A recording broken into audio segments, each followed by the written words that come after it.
A basketball player from Cameroon turned NBA star in the American Midwest. I think I got the best job in the world, and I'm blessed and fortunate for it.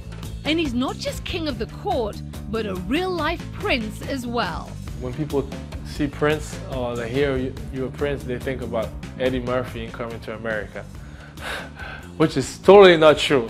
Down to earth, well-educated and hard-working, he's one of the league's best defenders, an athletic ambassador for Africa, and a 24-year-old millionaire who's driven to help his country and continent. The most rewarding part is being able to impact people for me and what I represent. Kid from Cameroon, being here in the NBA, doing well, and also be able to impact other people and keeping the dream for other kids. This week on African Voices, Luc Mbah Moute on giving his all and giving back.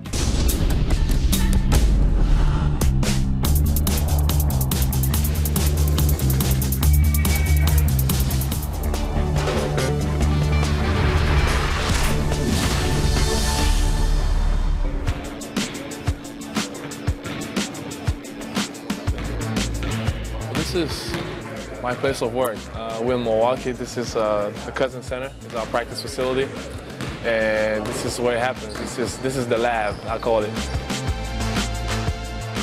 Usually coming in the morning, 2 hours or an hour and a half before practice. I start getting some shots up, just shooting a little bit, and playing with teammates, one-on-one or whatever. And then practice starts. Usually practice goes for about an hour.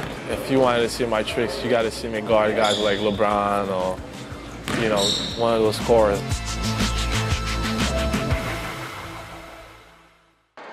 The NBA in North America is the top professional basketball league in the world. In 2008, Luc Mbah Moute joined the Milwaukee Bucks. He was just 21 years old. Milwaukee Bucks is a team that has a lot of, tradition and history. There's a lot of great players that have come through here. It's an honor, to just play for the Bucks, but just being in the NBA, it's, 425 of the best players in the world, so you couldn't ask for more. I'm a forward. One thing about me is my ability to guard different positions. I think in my opinion, I think he's a top 5 defender in the NBA. I think there's no one else like him in the NBA because he can guard 1 through 5 positions on the floor. He can guard big guys, small guys, and I call him the fire blanket because when guys get on fire in the game, we put him on that guy and he usually shuts him down. So I think he's one of the best defenders in the league.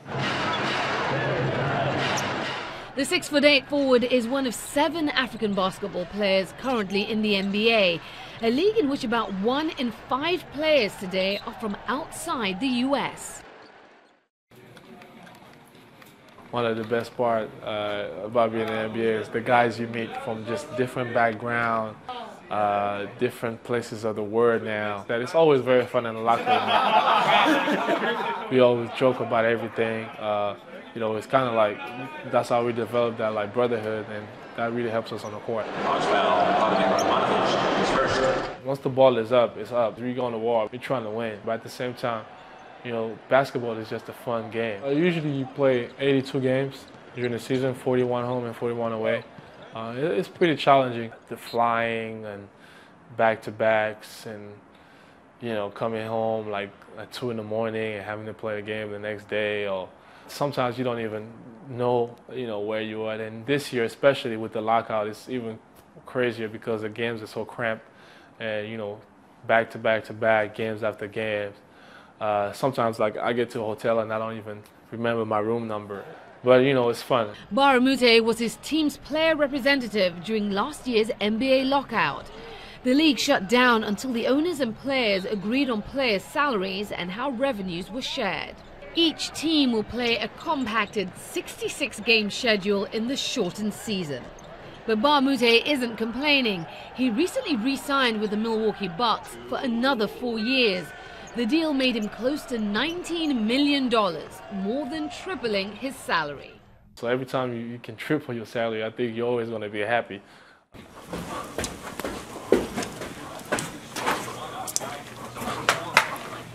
All right, Sharon. See you. Ooh, nice day in Milwaukee today, bro. I don't even need a sweater. I'm good.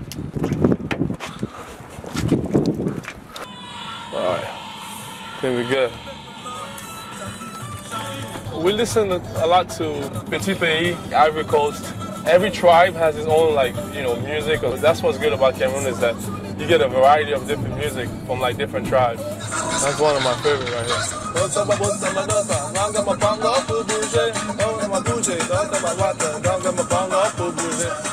It's called the Fango.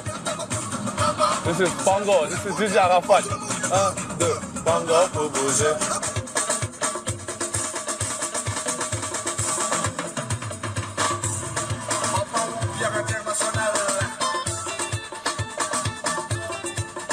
That's a bongo right there. That's some good stuff. You know, it sounds crazy, but, you know, I've missed home since I left, and I've been here almost 8 years. Moute's roots next. He's a prince. You don't really hear about someone being a prince. So when you have someone on your team that's a prince, it's pretty cool.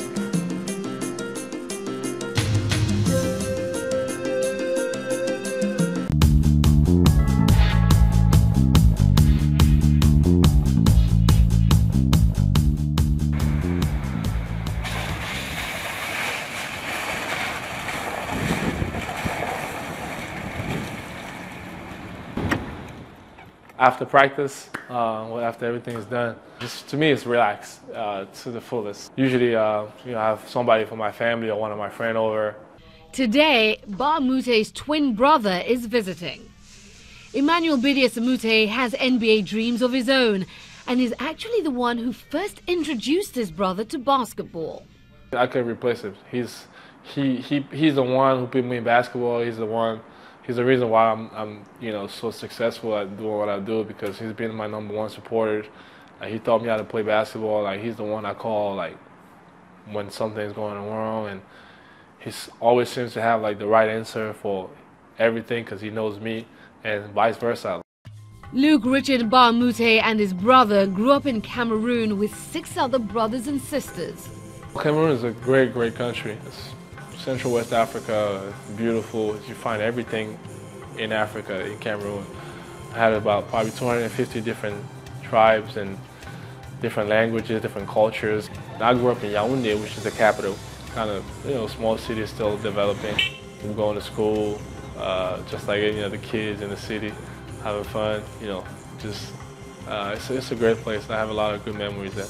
Though raised in Yaoundé, a metropolitan city with more than 1 million residents, Mbah Moute's father is a chieftain of a village close by called Bir Messi, making Mbah Moute an honorary prince. When people see Prince or they hear you're a prince, they think about Eddie Murphy in Coming to America. Remember, Simi, no one here can know I am royalty. You must appear to be no different than the average man. Me, in particular, my dad is just the chief of my village, so it's nothing like Zamunda. So I don't have my face on the money or, you know, all some of the crazy things they see in the movies. But, you know, it's fun. You know, you get treated with respect. You get to assist in certain ceremonies. But growing up, I was, you know, just regular middle class, you know, back in Cameroon. You know, nothing too luxurious. His father, Camille Moute Bidias, is also the general manager of the Cameroonian National Employment Fund and an important role model to his son. Growing up, seeing him being the chief of the village, but just who he is in the, you know, community, be the general manager of the National Employment Fund, and all his advice and everything he's done in his life. I mean, that's my hero right there, my dad. You know, I'm thankful for my parents.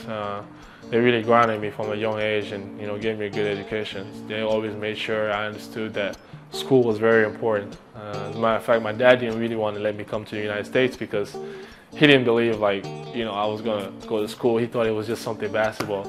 It took some convincing to, like, get him to understand that, no, I'll go to school as well, and that if I didn't do well in school, then I couldn't play basketball. Luc Mbah Moute was 12 years old when he first picked up a basketball. By the time he turned 15, he was one of the best youth players in his country. 3 years later, he was playing college basketball in the United States, where he helped take one of the most prestigious college programs in the country into the NCAA championship game. And at 21, he was a starter in the NBA. When I first came here, I just know how to say hi, how are you, and good night. Pretty much that was about it. When I went to college, UCLA, we had some really good teams, and our team was really excited. You know, we had really good guys, and We played hard, and it was a lot of fun. But it was another guy from Cameroon on the team. His name was Alpha Boya, and the students were just so great to us, and they created the Cameroon crazy. Every game like had flags or like names or like T-shirts. One time they came out with those T-shirts and it was saying Moute kicks Moute. And next thing you know, everybody starts wearing that, and I was like, oh, wow. But that just shows you how much support the program has and how great the fans at UCLA are. I had a great time there, and I had great memories. And at the time, me and Alfred were the only players on the team who really didn't have any families in the stands. So to us, it was like, oh, that's family right there. Those are our people. My last game at UCLA, that was the only game my parents got to see me play. That was the first time my parents saw me play basketball. Crazy, huh? They didn't really understand it, and it really, really didn't hit them until like they came here to the game. That's when they were like, they saw like the dome where we played in, and they saw how many people went to the Final Four, and they saw how washed it was in the U.S. They're very, very proud of me. It went from my dad not like coming to my games like when I was younger or whatever, to like now my dad changed his TV provider so he can get the games, and he would be like texting me like after games and stuff. He's like the #1 like NBA fan now. He watches all the games.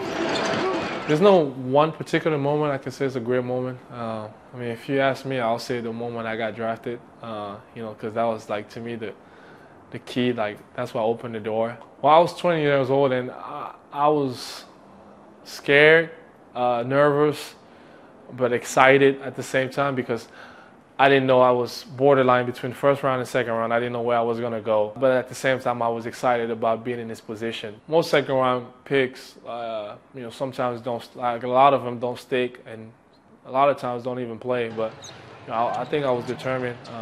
I knew I could play, and I just needed the opportunity and the chance. The Bucks gave me the opportunity, and once I got that, I seized it, and I came out, play hard, and and the rest is history, I guess.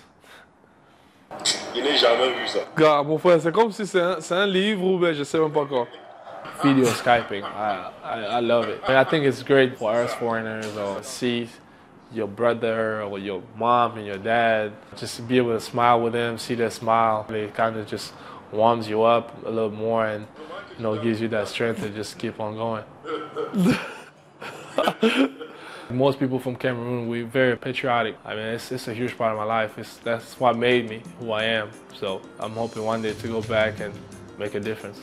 And he's already started making an impact, giving back through a program that helped pave his path to success. Basketball Without Borders, I went to this camp. This was part of like my path.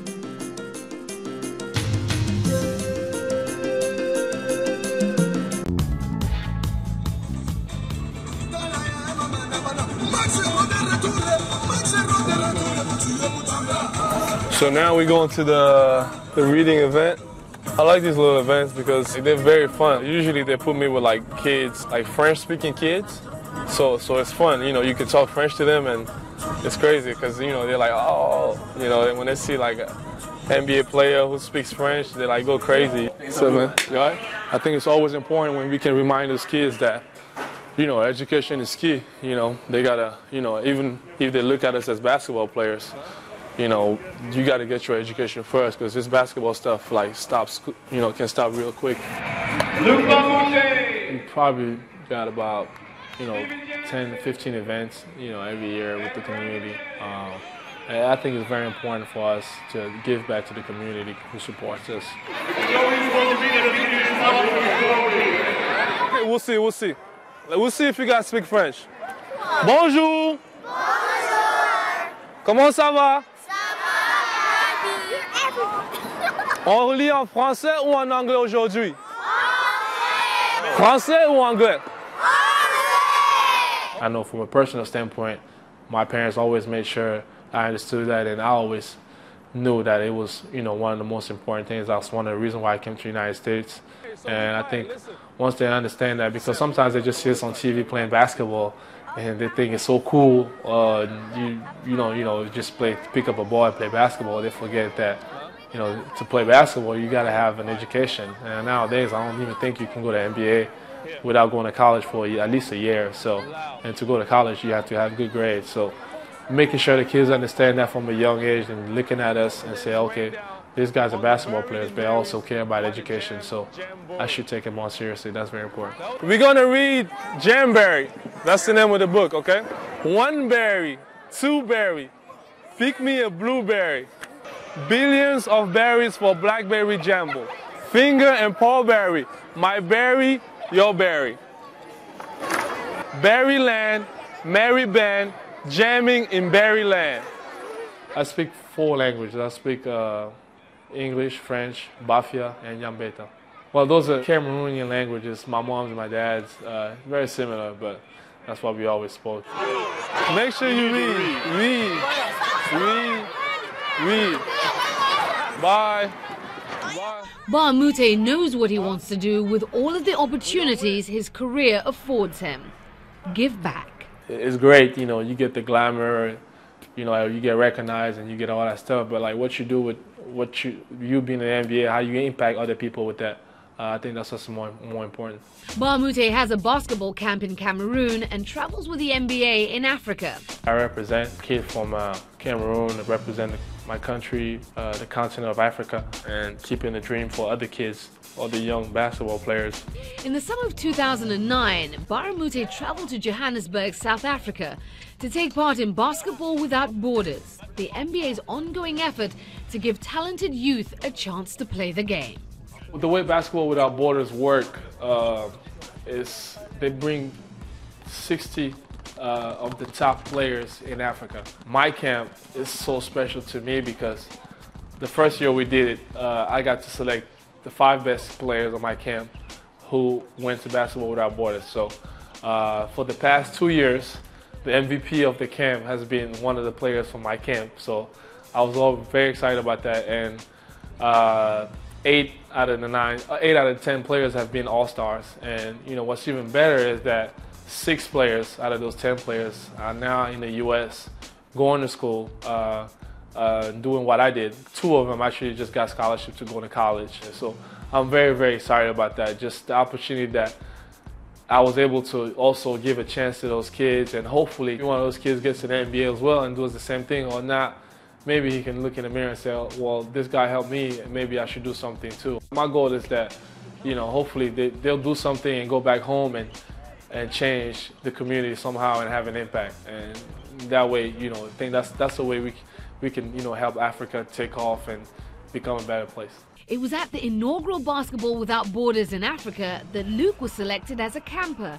When I started playing, I was not the best, and you know, after 2 years of working at it, I became one of the top players on my age in Cameroon. And I was like, wow, if I can get this good in 2 years, how good can I be if I really get into it? So I was like, this is very exciting. And then I went to Basketball Without Borders, and I had a really good camp.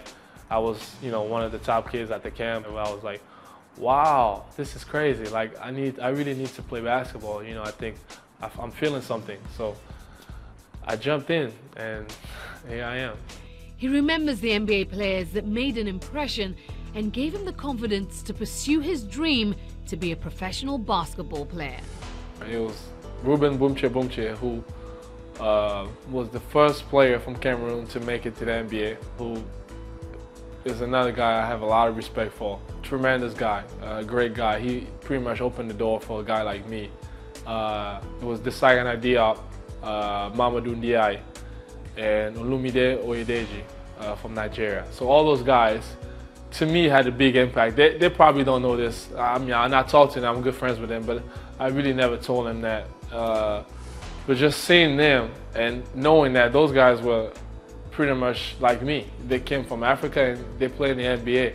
And at the time, for us, the NBA was so far apart because the only time we got close to the NBA was watching the games at like 3 o'clock in the morning or looking at magazines or anything like that. We never thought that somebody from Africa or like Cameroon, I mean, of course we had Mutombo and Hakeem and all those guys, but those were just so special. But seeing those other guys really like made me feel like, wow, like it's possible. From the Milwaukee Bucks and Cameroon, Luc Mbah. The first time I went back to Basketball Without Borders as a player, as an NBA player, when I first stood up to start talking, you know, they introduced me.